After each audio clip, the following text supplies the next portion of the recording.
Welcome to On the Way to School, your 6-minute daily boost for educators and administrators. I'm Christopher S. Dennis, and today, let's elevate our journey together.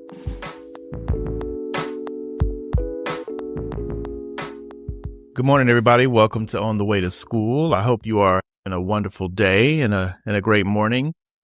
I wanted to highlight one way that learning takes place. I mean, it just happens to do with a story of mine from when I was younger. I was probably I would have had to have been in the 6th grade, maybe. And my dad used to run a kind of a used car kind of independent operation. So he would have anywhere between 2 to 7 cars at any particular time at our house. And, we had this big 3-car garage and a, long driveway. So they could usually all fit.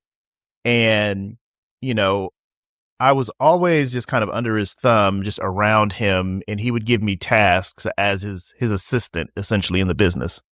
And one particular day, it was this beautiful Thunderbird. It had to be like a 67 or so Thunderbird. It was royal blue with a vinyl top, and it had suicide doors. It was a beautiful car.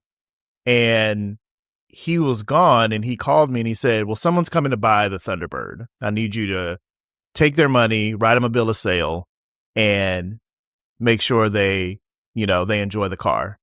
So here I am, 12, about to complete an entire business transaction that's going to be legally binding with the state of California and the DMV.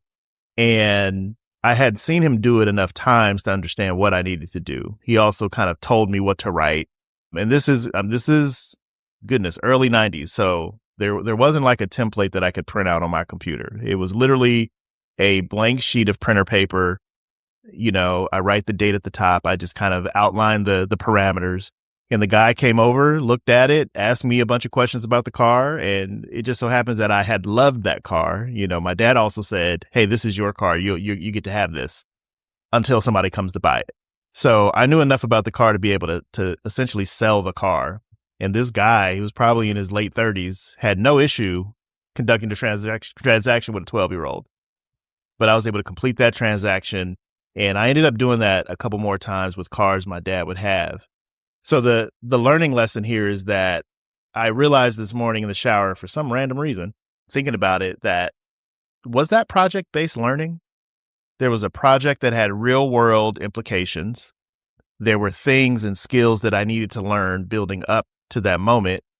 And I actually needed to complete the task and interact with people in the community. And that experience just mirrors so many other experiences about life that I have from my childhood that pertain to ways that I just function as an adult today.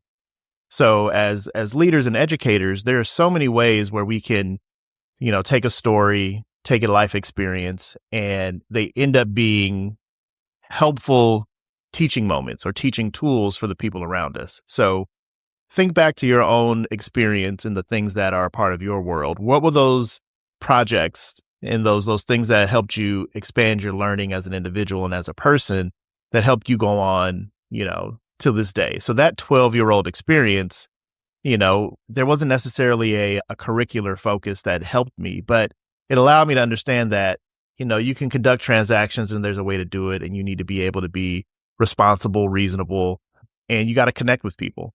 You got to be able to listen, and you got to follow through. Because if I didn't handle that transaction right, there would have been additional consequences.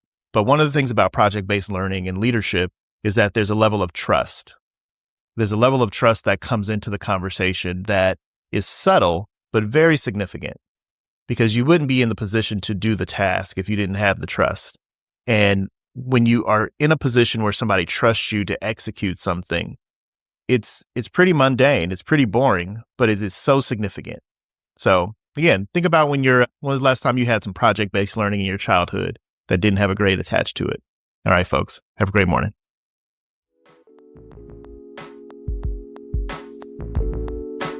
Thanks for joining me on the way to school. Stay inspired, stay motivated, and keep making a difference. I'm Christopher S. Dennis. See you tomorrow.